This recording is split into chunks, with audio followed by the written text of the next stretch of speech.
Back east in the other Washington, the House and Senate are considering a piece of legislation called the Bipartisan Congressional Trade Priorities and Accountability Act. I know, that's a mouthful. But it boils down to whether President Obama should have the authority to conclude and put before Congress the two most significant trade agreements in our history: the Transatlantic Trade and Investment Partnership and the TPP, the Trans-Pacific Partnership. The TPP is currently made up of 12 countries along the Pacific Rim, including, obviously, the United States.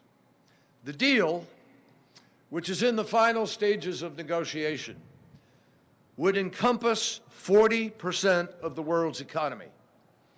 And as with any complex agreement, my friends, there are many details to be hashed out. But the reasons why it is important are straightforward and sensible.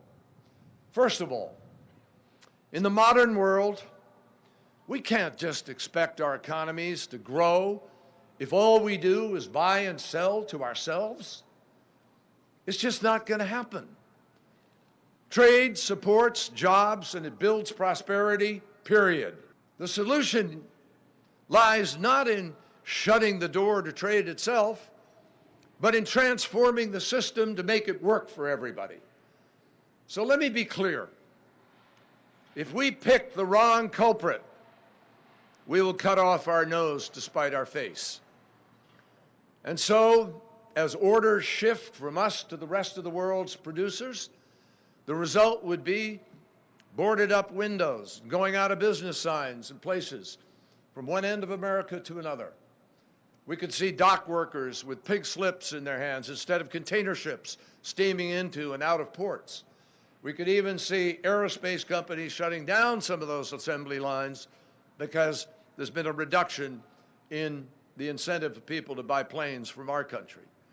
The truth is, the only people we know, or I know, who would benefit from a decision by the United States not to participate in the TPP would be international competitors. And believe me, they would be delighted